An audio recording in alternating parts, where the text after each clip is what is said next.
अध्याय 1 कुरुक्षेत्र के युद्ध स्थल में सैन्य निरीक्षण।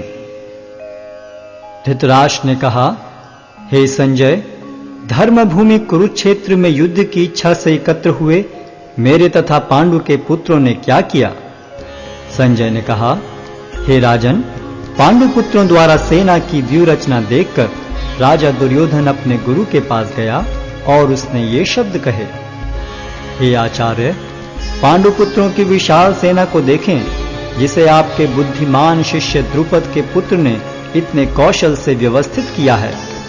इस सेना में भीम तथा अर्जुन के समान युद्ध करने वाले अनेक वीर धनुर्धर हैं, यथा महारथी युयुधान, विराट तथा द्रुपद। इनके साथ ही धृष्टकेतु, चेकितान, काशीराज, पुरुजित, कुंतीभोज तथा शैब्य जैसे महान शक्तिशाली योद्धा भी हैं। पराक्रमी युधामन्यु, अत्यंत शक्तिशाली उत्तमौजा, सुभद्रा का पुत्र तथा द्रौपदी के पुत्र, ये सभी महारथी हैं। किंतु हे ब्राह्मण श्रेष्ठ, आपकी सूचना के लिए मैं अपनी सेना के उन नायकों के विषय में बताना चाहूंगा जो मेरी सेना को संचालित करने में विशेष रूप से निपुण हैं।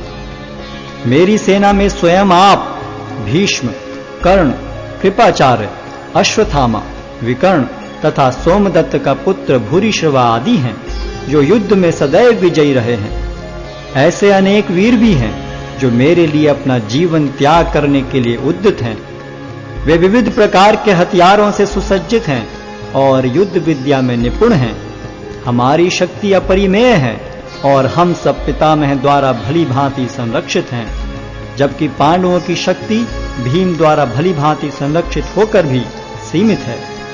अतएव सैन्य व्यूह में अपने अपने मोर्चों पर खड़े रहकर आप सभी भीष्म पितामह को पूरी सहायता दें। तब कुरुवंश के वयोवृद्ध परम प्रतापी एवं वृद्ध पितामह ने सिंह गर्जन किसी ध्वनि करने वाले अपने शंख को उच्च स्वर में बजाया, जिससे दुर्योधन को हर्ष हुआ। तत्पश्चात शंख, नगाड़े, बिगुल, तुरही तथा सिंह सहसा एक साथ बज उठे। वह समवेत स्वर अत्यंत कोलाहलपूर्ण था।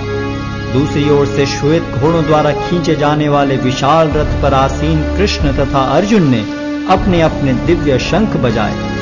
भगवान कृष्ण ने अपना पांचजन्य शंख बजाया, अर्जुन ने देवदत्त शंख तथा अति भौजी एवं अति मानवीय कार्य करने वाले भीम ने पौंड्र नामक भयंकर शंख बजाया।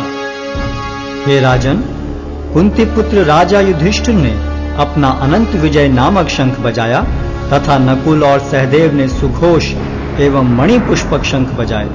महान धनुर्धर काशीराज, परम योद्धा शिखंडी, धृष्टद्युम्न, विराट, अजय सात्यकी, द्रुपद, द्रौपदी के पुत्र तथा सुभद्रा के महाबाहु पुत्र आदि सबों ने अपने अपने शंख बजाए। इन विभिन्न शंखों की ध्वनि कोलाहल पूर्ण बन गई, जो आकाश तथा पृथ्वी को शब्दायमान करती हुई धृतराष्ट्र के पुत्रों के हृदय को विदीर्ण करने लगी। उस समय हनुमान से अंकित ध्वजा लगे रथ पर आसीन पांडुपुत्र अर्जुन अपना धनुष उठाकर तीर चलाने के लिए उद्यत हुआ।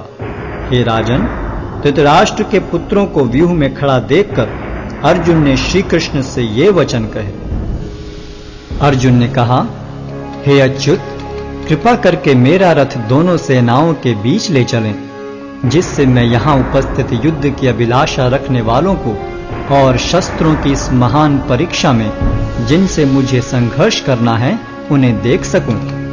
मुझे उन लोगों को देखने दीजिए जो यहाँ पर धृतराष्ट्र के दुर्बुद्धि पुत्र दुर्योधन को प्रसन्न करने की इच्छा से लड़ने के लिए आए हुए हैं। संजय ने कहा, हे भरतवंशी, अर्जुन द्वारा इस प्रकार संबोधित किए जाने पर भगवान कृष्ण ने दोनों दलों के बीच में उस उत्तम रथ को लाकर खड़ा कर दिया। भीष्म, द्रोण तथा विश्व भर के अन्य समस्त राजाओं के सामने भगवान ने कहा कि हे पार्थ, यहाँ पर एकत्र सारे कुरुओं को देखो।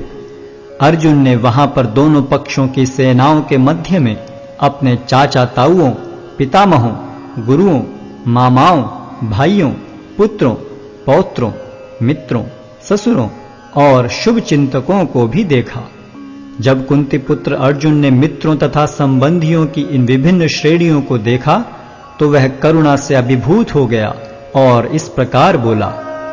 अर्जुन ने कहा, हे कृष्ण, इस प्रकार युद्ध की इच्छा रखने वाले अपने मित्रों तथा संबंधियों को अपने समक्ष उपस्थित देखकर मेरे शरीर के अंग कांप रहे हैं और मेरा मुख सूखा जा रहा है।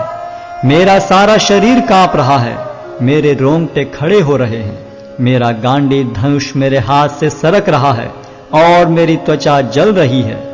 मैं यहाँ अब और अधिक खड़ा रहने में असमर्थ हूँ। मैं अपने को भूल रहा हूँ और मेरा सिर चकरा रहा है। हे कृष्ण, मुझे तो केवल अमंगल के कारण दिख रहे हैं।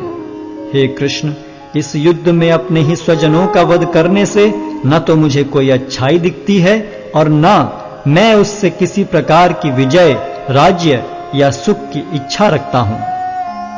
हे गोविंद, हमें राज्य, सुख अथवा इस जीवन से क्या लाभ, क्योंकि जिन सारे लोगों के लिए हम उन्हें चाहते हैं वे ही इस युद्ध भूमि में खड़े हैं।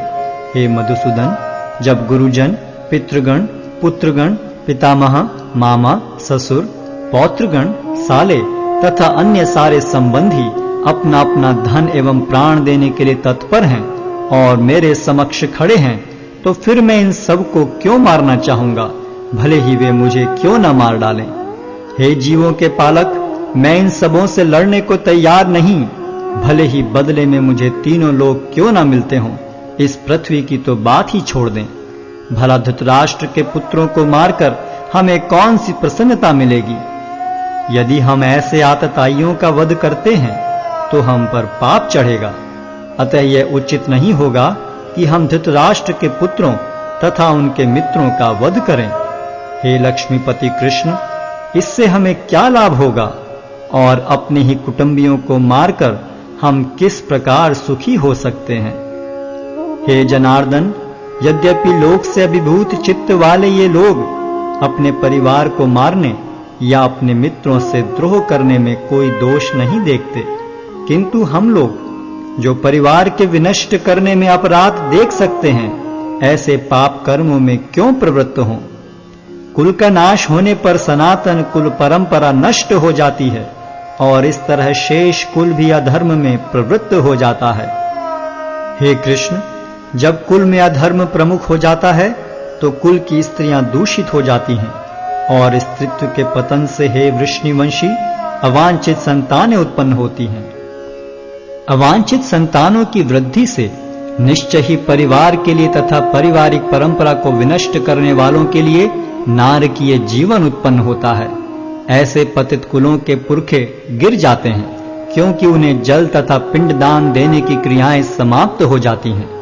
जो लोग कुल परंपरा को विनष्ट करते हैं और इस तरह अवांछित संतानों को जन्म देते हैं, उनके दुष्कर्मों से समस्त प्रकार की सामुदायिक योजनाएं तथा पारिवारिक कल्याण कार्य विनष्ट हो जाते हैं।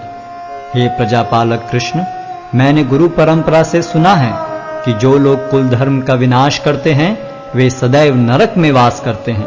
ओहो, कितने आश्चर्य की बात है कि हम सब जघन्य पाप कर्म करने के लिए उद्यत हो रहे हैं।